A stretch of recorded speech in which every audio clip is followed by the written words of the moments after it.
We have an amazing guest this week. This is our favorite time of the week. Every Thursday, we host these conversations from the Impact series where we talk to amazing folks all around the world who are working on extraordinary projects. Please welcome to the Impact series, Jackie Prince, our co-founder of Guests on Earth. Thank you so much for being here today. Thank you so much for having me. I'm so happy to be here. Awesome. Yeah, tell everyone where you're joining us from. I'm from Toronto. I'm joining from Toronto. It's nice and hot here, like I hear it is in New York and in many other places right now. Right. I mean, I think this is actually a very, timely week for this conversation. This week's focus is on our cause around sustainability, climate, and the environment. I mean, pretty much, I'm in New York City right now. We are experiencing an extreme heat wave. There are wildfires all across America. There are wildfires and extreme temperatures all across Europe. I know folks all around the world are experiencing these things. Can you talk a little bit about why is this issue, sustainability, climate, and environment, something that you are really interested and passionate about and, wanted to really put your energy into working on? Yeah, I mean, from a human standpoint, climate change directly impacts the way that people live and get to live or don't get to live. And it's a topic I've been interested in a long time. I worked in social impact for a little while and got to work with some amazing brands in that space. There was a campaign about 8 years ago that Conservation International ran called Nature is Speaking. And they had celebrities kind of narrate on behalf of different elements of nature. And the main takeaway was like, I was here long before you, humans, and I will be here long after you. And it's kind of up to you to figure out how long that will be. And that message really stuck with me. And I think, was an inspiration for the brand name Guests on Earth. But I think also having children made me even more anxious about, their future and what kind of things will they and their generation get to experience. So I just really wanted to be more part of the solution than the problem from a sustainability standpoint. Awesome. Tell us about what is Guests on Earth for folks who aren't familiar. Guests on Earth is a sustainable home care brand bringing together sustainability through our materials. So we have reusable aluminum vessels and small format refills, self-care. So our formulations are really high quality, really like luxurious feeling, smell incredible. And then of course, counterworthiness. So design, hopefully is something that comes across. So we wanted to create objects that could enhance spaces. This category is typically kept underneath the sink or underneath the cupboard. And we wanted to create products that, felt beautiful and added to people's spaces as well. So it's home cleaning supplies as well as like personal care, like lotions and soaps and like things like that. So we launched with home cleaning, launched with an all-purpose cleaner, and a foaming hand soap, and each come in both of our signature fragrances. So Dunes at Dusk is this really like woodsy, spicy, kind of sensual fragrance that's also invigorating and refreshing. And then Desert Dawn is more energizing, kind of minty, citrusy. And we also have a reusable microfiber waffle cloth, which is made from 80% recycled materials. Okay, awesome. So tell us about some of the practices, like what makes Guests on Earth sustainable? Let's give us some of the details of the organization and what you guys are doing for sustainability with your products. Absolutely. So we think about it in terms of reduction of material, so reduce, reusability, and ultimately recyclability. So from a reduction of material standpoint, again, we have this small format refill model, so really concentrated material. So rather than having to buy another full-size bottle of product when you run out, you just have these small format refills that, when added with tap water, become a full-size product. And our vials as well as our vessels are both made out of aluminum, and they're heat transfer printed, so they are super recyclable. We're also going to pilot a program to keep these in circulation where people can, once they've collected like 12 vials, they can send them back to us and then we'll wash and refill them, kind of like Nespresso does, where you can send back the empty pods. And then the reusability feature I just mentioned. So again, the whole idea is you buy these once and then you reuse them over and over again through our refill model. And then recyclability, we were really intentional about our choice of materials, and we consulted with a number of sustainability experts when we were developing the brand. Plastic is certainly the cheapest material that you can get, but that was actually an impetus for starting the brand, was noticing the accumulation of plastic waste that was building up, especially working from home during the pandemic. And so we started to research that and learned that only 9% of plastic is actually recycled. And a new study recently came out that actually reduced that number to 5%. So only 5% of plastic is actually recycled. So aluminum is infinitely recyclable. It doesn't degrade over time as it's recycled. And approximately 75% of aluminum products are still in circulation. So that was very important to us from a recyclability standpoint. Can you talk a little bit about that? Because I know that that's something that I'm not sure a lot of people know about, in terms of like they think that they're recycling and they think that the things that they put in their recycle bin are getting recycled, but that is not often the case. Can you share a little bit more about that? Yes, I actually just published a blog post on that the other week. It's Plastic Free July, and that was another like light bulb moment when we were doing our research, where we learned that the whole kind of plastic recycling marketing campaign and messaging has come from like chemical companies, for decades and decades, putting out these messages of, oh, well, you can just recycle this, and they put the little logo onto every product so that customers would feel better about buying plastics, so that they could keep, producing plastics. But in fact, and we're seeing now, only 5% of those plastics have been properly recycled. There's a lot of issues from a waste management standpoint with separating out different types of plastics. There's all kinds of plastics. And then there's also like plastic components in a lot of products. So, which makes things not possible to recycle because, the recycling facilities aren't set up to take apart, products or, cartons and things like that.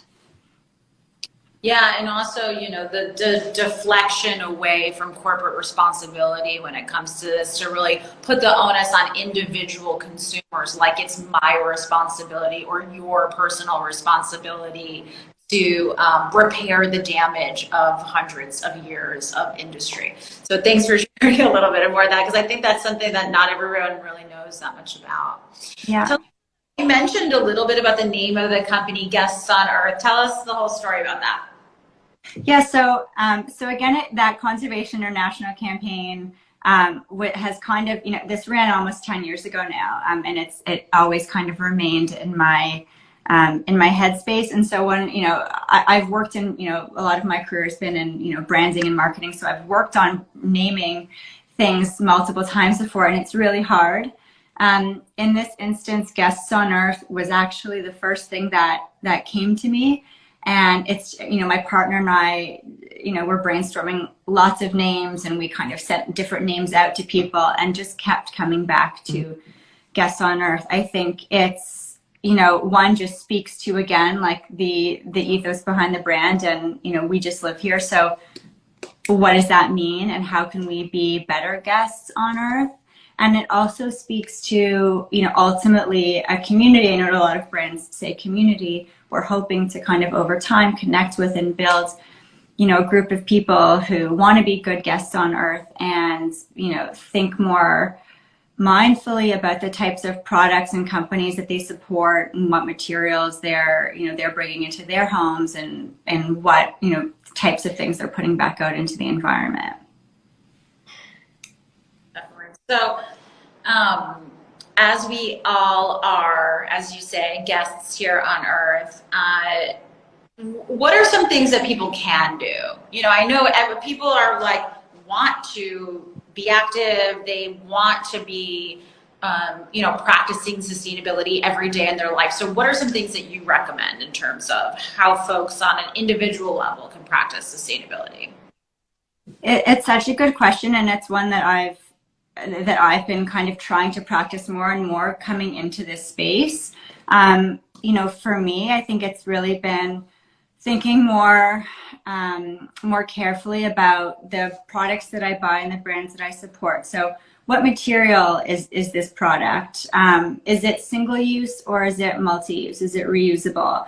What's in the products? Like, are there harsh chemicals that I'm going to be like draining out into the waterways and into the atmosphere and into my home, or are the formulations safe and kind of healthy? So I think on what kind of car am I driving? Like, I'm looking into EVs right now because it just seems like such a no-brainer if you can do it, and more car companies are enabling that. So, and I think beyond that, individual customer decisions are a lot more powerful than people may think on a daily basis. So the market sees what signals customers are putting out and then adapts toward that way. So, for example, like, I'm noticing more and more kind of traditional cleaning brands like Clorox. I went to the supermarket the other day and they're now doing like a little refill type of situation. And yes, it's still like covered in layers of plastic and it's ugly and it smells like toxic, chemicals, but that's a good signal. So I think that, putting your, as an individual, as a customer, like your purchasing power toward, the types of products that you believe are better for the environment is a good step. Yeah, absolutely. I know a lot of people too also really believe that like non-consumption is kind of like the best thing that you can do. But there's obviously certain things that people need every day and like use in their everyday life. So tell us a little bit about your product line. Where can folks find your products? What do you have planned next? What other kinds of things would you guys like to create and see out there? Yeah, that's an exciting question. Well, first of all, our products are available on guestsonearth.com, our website. We ship to the United States and to Canada. We're available at a number of retailers as well. In New York, we're at one so far, the Grey Pearl. In Canada, we're at Summerhill Market, Harvest Wagon, Cocoa Market, Health Had, a number of other retailers here. We really see our point of differentiation at the intersection of sustainability, beautiful counter-worthy design, and then this kind of wellness self-care element. And so our roadmap reflects those three pillars. So we're currently in research and development on a dish soap, which we're really excited about. Similarly, from a more concentrated version and then expanding into a full-size product. We have an amazing glass and window cleaner that's all natural. That's so good. So we're hoping we can put that out in the next 6 months or so. And we're about to launch kind of like a beta of a larger format of our concentrate. So there'll be 16-ounce bottles of our foaming hand soap formula and our all-purpose cleaner formula. And those make multiple, full-size bottles. So like you can make 8 bottles of foaming hand soap just from one aluminum bottle of the larger format, and like 9 bottles of the all-purpose cleaner. Talk to us, as you said, you worked in, different industries over the years. Talk to us as a social entrepreneur building a new brand. Tell us about what are some of the challenges? How did you start this? And, you said you met with all these different people to talk about, different materials issue, talk about some of the challenges and stuff that you've encountered as you've been building this brand and how you've really worked to overcome them. Yeah. So, I mean, there's every day there's a new challenge. I think, large scale, like most companies and certainly, a lot of the small businesses that I've been talking to, we've been hit by supply chain issues. It hasn't been the best time to run a business or start a business, but everyone's kind of adapting and finding their way through that. So that's been a challenge. Prices of things like materials and ingredients going up significantly in the past year is another challenge. And then, there's so much, my background is, marketing, tech. I was at creative agencies in New York for most of my career, and then Meta and TikTok. So those skill sets, and my partner has a really amazing complementary set of skill sets, MBA, accountant, brand builder as well. And so there's a lot that we can do and that we're really good at doing that we've been able to put toward the company. But then there's also a lot that we haven't done before. So logistics have been a challenge. I don't have a background in logistics, and neither does my partner, but it's been really, it's been a learning experience, because you have to have this and now mindset of okay, well, and now I'm going to learn about how third-party logistics providers work, and how to service wholesale accounts, and just all of these different elements that, thinking about, I'm going to start this brand that I'm so passionate about and I love this space. And then you do, and there's just so many things that I had never anticipated that have been challenges, but also really good ones. And then the last thing I'll say about that is, we also are living in this time where every day it seems like a celebrity is launching their own line of something in some space, and they should, and I would too if I was a celebrity and had a built-in audience and the funding. But so those are I think the more the merrier, because it's all building a new space. But there's a lot of challenges every day. Yeah. I used to, in a previous life, I used to be in a band and I ran a record label, and I used to always have this joke that was people think it's super glamorous, but actually I spend the majority of my time at the post office. I just all I do is put records and CDs and stuff. That's you're literally packaging it, shipping it, all of that kind of stuff, especially when you're a small company. It's you're doing that all on your own. So yeah, exactly. It's a lot to work through. So yeah. Totally agree on that. Okay, talk about, I know that people kind of generally understand that chemicals are bad, that plastic is bad, but they also probably have something where they're well, but I need them, so whatever. There's sort of disregard that a little bit. Talk about actually how bad is it?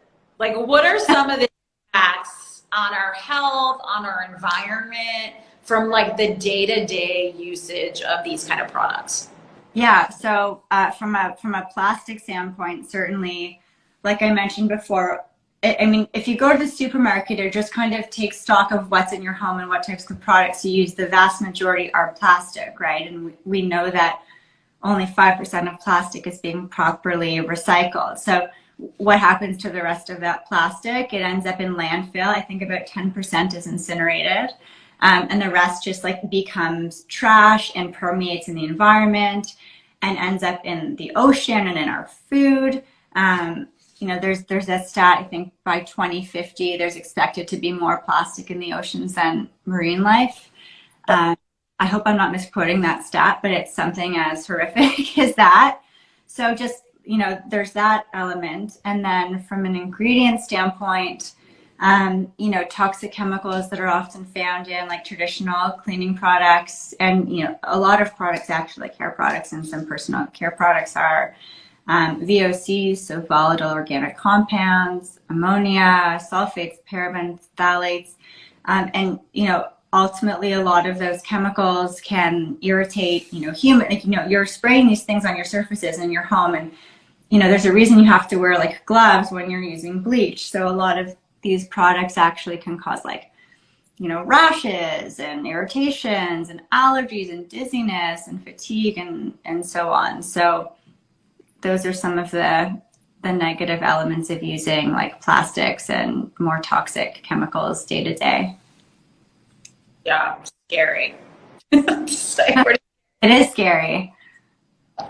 Well, congratulations on building and starting this company. Do you have any advice for other entrepreneurs out there who are starting out, who are interested and have an idea of some kind of social enterprise that they'd like to start?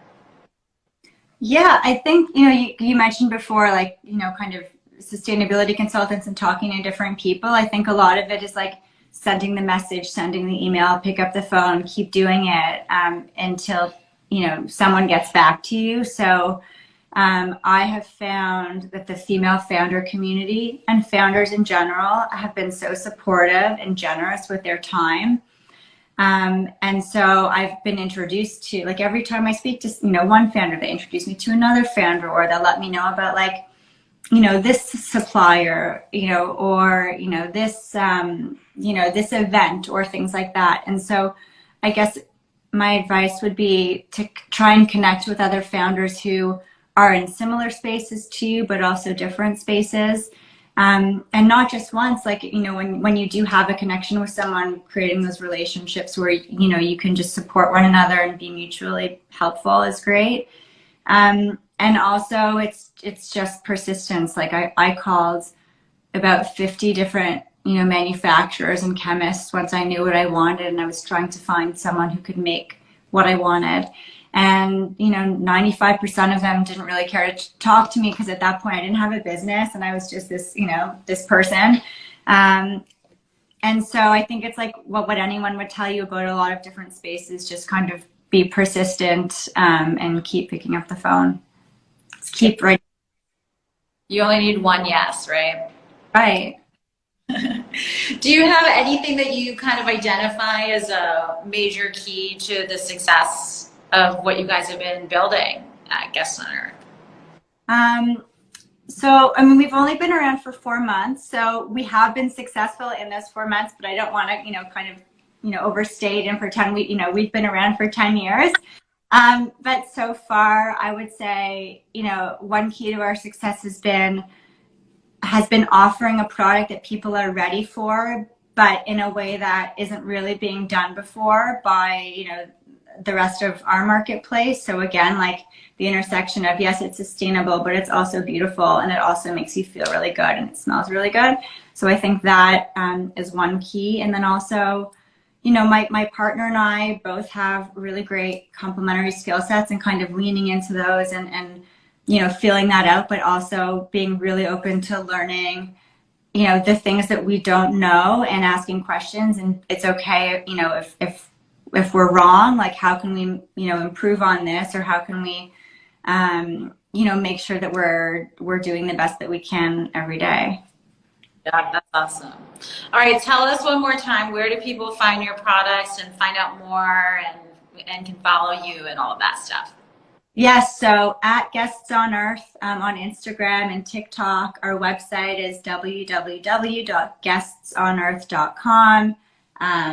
You can find us there. And we also we recently launched a Good Guest blog, where we feature different entrepreneurs in the sustainability space, to break down sustainable design, production, and consumption. So you can check that out on our blog, on our website, as well as on our Instagram feed. We feature little cards of people who we've interviewed, and then direct people to the blog. Awesome. Thank you so much for being with us today, and for sharing about what you are working on. And just thank you for all of the work that you do, and for your dedication to this issue. Thank you so much for having me. It's been really fun to be here.